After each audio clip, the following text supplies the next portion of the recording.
আপনারা তো কেউ বলেননি যে না এটা রাষ্ট্রপতির এখতিয়ার, বহির্গত আদেশ আমরা মানি না। এই নিয়ে জাতীয় রাজনীতিতে এবং পার্লামেন্টে অনেক কথা হচ্ছে, আপনারা হয়তো সব শুনতেছেন, আমি পুনরালোচনা করতে চাই না।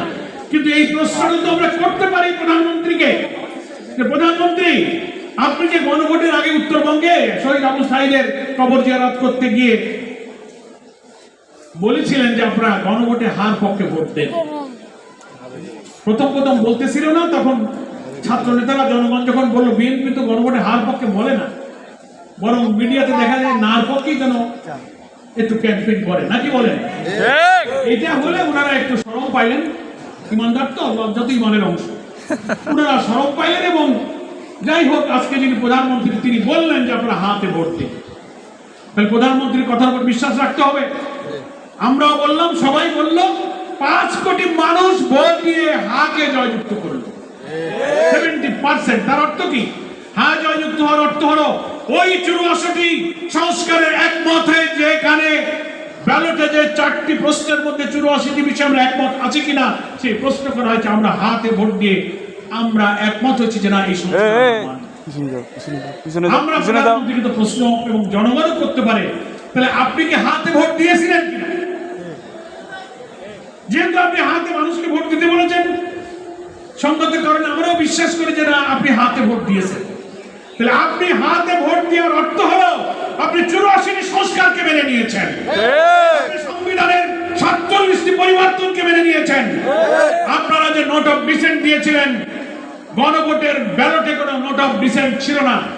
2-3টা দলের যতই নোট অফ ডিসেন্ট থাক, 5 কোটি মানুষ ভোট দিয়ে ওই 84টি সংস্কারের পক্ষে একমত হয়ে গেছে। এখানে কারো যদি ভিন্নমত থাকেও 5 কোটি ভোটের কারণে সব ভিন্নমত খারিজ হয়ে গেছে, বাতিল হয়ে গেছে। এটি হচ্ছে দুনিয়াতে রেফারেন্ডামের। এখন ওনারা সংবিধান দেখান, অনেকে বলে যে কি ব্যাপার, বাংলাদেশের সংবিধান, আদালত, পার্লামেন্ট, কোর্ট কাছারি কি একজন? এসব প্রশ্ন করে আমাদের অনেকে। অথচ বাংলাদেশের সংবিধান বিশেষজ্ঞ, রাজনৈতিক বিশ্লেষক, বুদ্ধিজীবী, আমলা, সিনিয়র লয়াররা বাইরে আলোচনা করছেন, গোল টেবিল করছেন, পরিষ্কার বলছেন যে গণভোটই হচ্ছে সর্বোচ্চ আইন। এখানে কিসের তোমার নোট অফ ডিসেন্ট?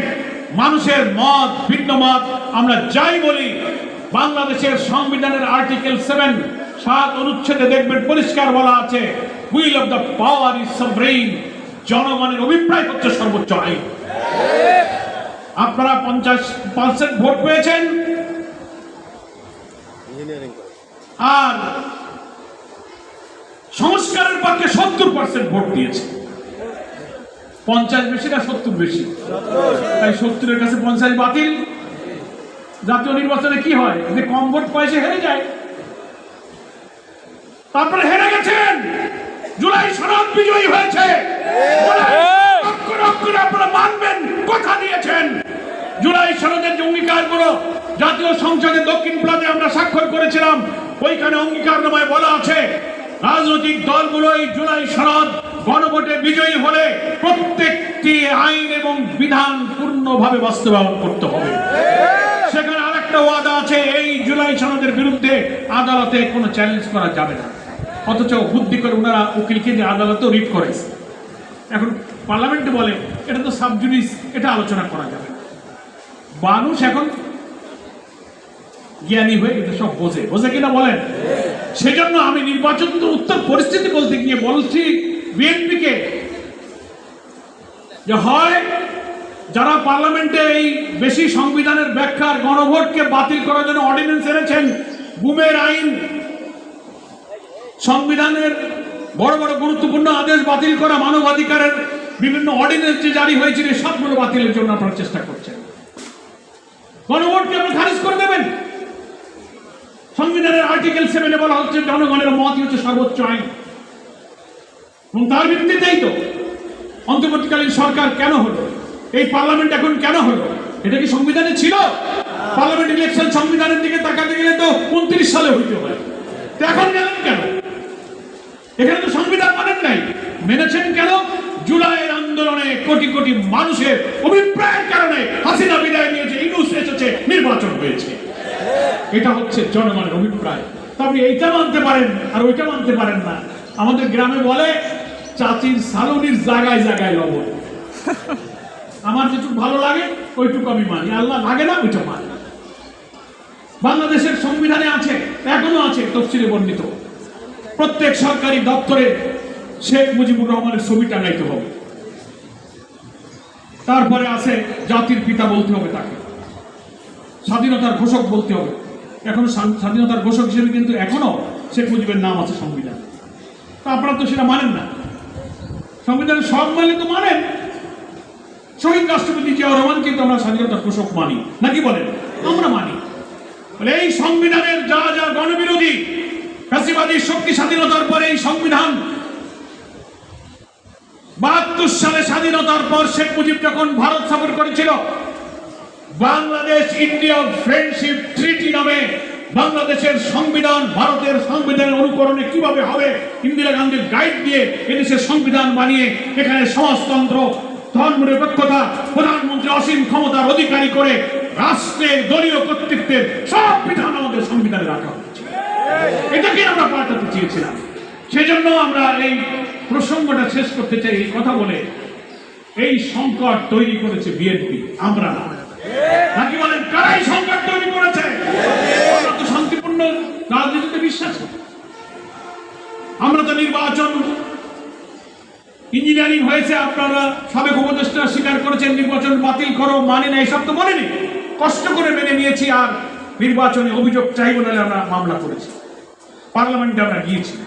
আমাদের আমির লিডার অফ দি অপোজিশন তিনি বলছেন যে আমরা একটা কনস্ট্রাকটিভ, একটা রেসপন্সিবল অপোজিশন হিসেবে আমরা সরকারকে সাহায্য করব।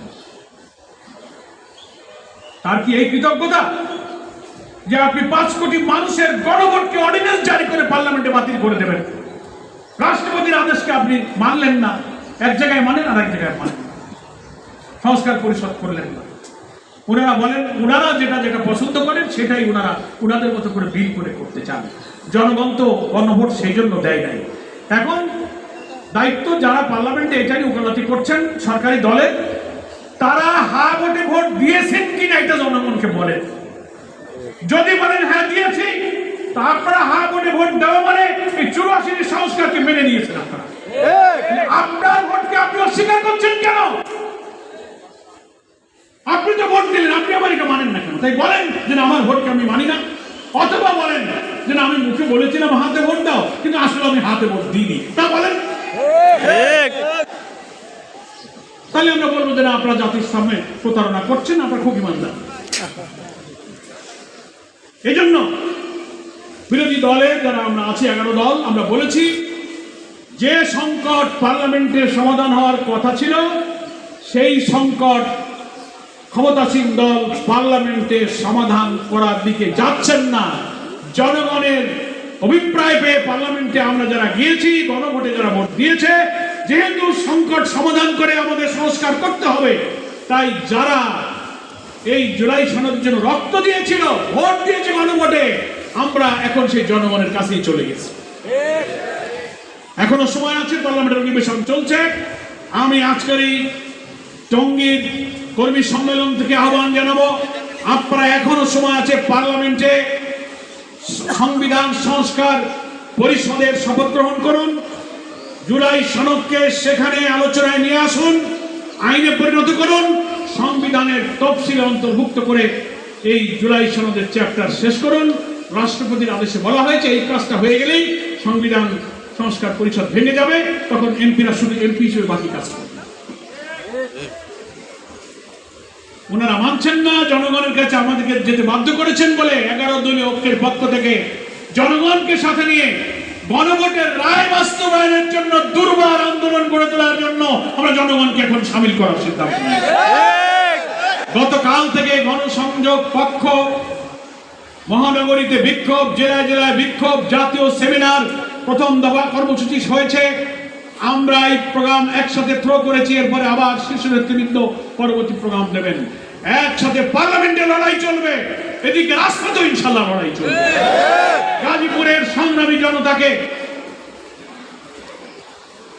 যে কারণে আমার তারুণ্যের শক্তির রক্ত দিয়েছে, 18 কোটি মানুষের স্বপ্ন বাস্তবায়নে রাজপথে এবং সংসদে এই সংগ্রাম আমাদেরকে অব্যাহত রাখতে হবে যতক্ষণ জনগণের অভিপ্রায় আমাদের পূর্ণ না হবে। আমার প্রিয় ভাইরা, এইটুকু কথা বলে বর্তমান নির্বাচনোত্তর পরিস্থিতিটা শেষ করি, যেহেতু সাংগঠনিক করণীয় দুটো কথা বলা লাগে। যা প্যাস লাগাইছে বিএনপি, এর উপরে কথা বলতে গেলে ঘন্টা দুয়েক বলা যায়, তাতে তো পুষাবে না। জুমার নামাজ আর আমার বায়তুল মোকাররমে পড়তে হবে। সাংগঠনিকভাবে আমি এখন আপনাদের কাছে কয়েকটা কথা বলি। প্রথম কথা হচ্ছে, যে নির্বাচনে আমরা অংশ নিলাম, মহান আল্লাহর শুকরিয়া আদায় করতে হবে। আমাদের কিছু কষ্ট, কিছু প্রশ্ন সত্ত্বেও আল্লাহ তাআলা জামাত ইসলামীকে যে ঐতিহাসিক সম্মান মর্যাদা দিয়েছেন, বাংলাদেশের ইতিহাসে পার্লামেন্টে জামাত ইসলামী একটি বৃহৎ বিরোধী দল হিসেবে দায়িত্ব পালন করছে। আমাদের আমিরে জামাত বাংলাদেশের 18 কোটি মানুষের জননন্দিত নেতা, যিনি নতুন মানবিক বৈষম্যহীন বাংলাদেশের স্বপ্ন সারথী। তিনি এখন লিডার অব দি অপোজিশন, তিনি মন্ত্রীর পদমর্যাদায় জনগণের পক্ষ থেকে বিরোধী দলের দায়িত্ব পালন করছেন। আলহামদুলিল্লাহ। সেখানে আমিরে জামাত বলেছেন, আমরা সরকারের সকল ভালো কাজে সাহায্য করব, সকল মন্দ কাজে আমরা বাধা দেব, তীব্র বিরোধিতা করব। আমাদের এমপিরা, 11 দলের এমপিরা সেই দায়িত্ব পালন করে যাচ্ছেন। ফলে আমাদের মন খারাপ করার কিছু নেই। এই বাংলাদেশে ফ্যাসিবাদী শক্তি আমাদের নিশ্চিহ্ন করতে চেয়েছিল, দল নিষিদ্ধ করেছে, মার্কা নিয়েছে, ফাঁসি দিয়েছে, অফিস বন্ধ করে দিয়েছে। আল্লাহ তাআলা সেই জমিনে বিপুল সংখ্যক এমপি নিয়ে বিরোধী দলের দায়িত্ব পালন করে জনগণের প্রতিনিধিত্বের জায়গায় আমাদের জামাতকে নিয়ে জামাত ইসলামীকে সম্মানিত করেছে। আলহামদুলিল্লাহ। এখন আমাদের ময়দানে ঝাঁপিয়ে পড়তে হবে। কি কাজ? প্রথম কাজ হলো, এই গত নির্বাচনে যত লোক দাঁড়িপাল্লার পক্ষে কাজ করেছে, লক্ষ লক্ষ মানুষ দাঁড়িপাল্লার মিছিল করেছে, কি বলেছেন, করেছে কিনা বলেন? আপনারা কি দেখেননি? যারা জামাত ইসলামীর কর্মী সমর্থক, জামাত যারা করে, তারাই কিছু দাঁড়িপাল্লায় ভোট দিয়েছে না, তার চেয়ে বহুগুণ লোক দাঁড়িপাল্লার পক্ষে ভোট দিয়েছে। এই যে নতুন ভোটার, নতুন লোক, যে জোয়ার তুল্য নির্বাচনে 1 সপ্তাহ আগে বাংলাদেশের মানুষ যে দৃশ্য কোনোদিন দেখেনি। ভোটের 2-3 দিন আগে ছুটি নিয়ে বাড়ি যাচ্ছে, বাসের ছাদে, ট্রেনের ছাদে, ঈদের মতো দাঁড়িপাল্লার গান গাইতে গাইতে বাড়ি যাচ্ছে, যে দৃশ্য বাংলার মানুষ কোনোদিন দেখে। এই জোয়ারের মধ্য দিয়ে বিপুল ভোট। নির্বাচনের দিন যখন সন্ধ্যা থেকে জাতীয় সম্প্রচার রেডিও টেলিভিশনে খবর আসতে লাগলো, রাত 8টা-9টা পর্যন্ত বিভিন্ন জায়গা থেকে 11 দলের বিজয়ের খবর, শুধু সিট পার্লামেন্টে আমাদের সিট বাড়তেছে, নাকি বলেন? হঠাৎ 1 ঘন্টার মতো রেজাল্ট প্রকাশ বন্ধ করা হলো। খেয়াল আছে আপনাদের? কোনো কথা সম্প্রচারে বলে না। এই বন্ধ করে এখানে ইঞ্জিনিয়ারিং করা হয়েছে। আমরা সংশ্লিষ্ট আসনে জিতে যাচ্ছিলাম, প্রচার বন্ধ করে দিয়ে আমাদেরকে এখানেই থামিয়ে দেওয়া হয়েছে। কোন সংখ্যা পর্যন্ত আর যেতে দেওয়া যাবে না, কোথায় কোথায় হারাইতে হবে, সেই ইঞ্জিনিয়ারিংটা, এই ব্রডকাস্টিং বন্ধ করে দিয়ে হয়তো এই সময় ষড়যন্ত্রটা করা হয়েছে। আমরা দুঃখ নেই। আল্লাহ তাআলা আমাদের জন্য যা ফয়সালা করেছেন, আমিরে জামাত বলেছেন, আল্লাহর এই ফয়সালায় সন্তুষ্ট থেকে আগামী 5 বছর, মানুষ তো মনে করেছিল এবারই হয়তো বাংলাদেশের জামাত ইসলামী সরকার গঠনের সংঘর্ষতা পাবে, আশা করেছিল না, হয়ে গেছিল। আল্লাহ বলছেন, না, তোমাদেরকে আরো 5টা বছর ব্রেক দিলাম, তোমরা আরো একটু প্রস্তুতি নাও, নাকি বলেন? তোমাদের এই সমাজ কাঠামো, রাষ্ট্র পরিচালনা, বিরোধীদের ষড়যন্ত্র, তোমাদের সংগঠন পরিচালনার নিজেদের আত্মসমালোচনা করে যেখানে যেখানে তোমাদের কমতি ঘাটতি আছে সংশোধন করে আগামী 5 বছর পর রাষ্ট্র চালাবার দায়িত্ব নিতে যে শক্তি দক্ষতা রাখবে, সেটাই এই 5 বছর তোমরা করেছো। আল্লাহর ফয়সালার কুদরত। সবাইকে আমরা রাজি আছি? প্রথম কাজ এই টঙ্গীর 2 থানা, আর যারা অন্য জায়গা থেকে এসেছেন, মা বোনেরা এবং ভাইরা, যত লোক আমাদেরকে ভোট দিয়েছে, এবার সেই ভোটাররা প্রত্যেকটি ভোট কেন্দ্রে, ওয়ার্ডে, ইউনিটে, ইউনিয়নে, উপজেলায়, তৃণমূলে ভোটাররা তো ভোট কেন্দ্রেই ভোট দিয়েছে। তো যে ভোট কেন্দ্রে যে ভোটার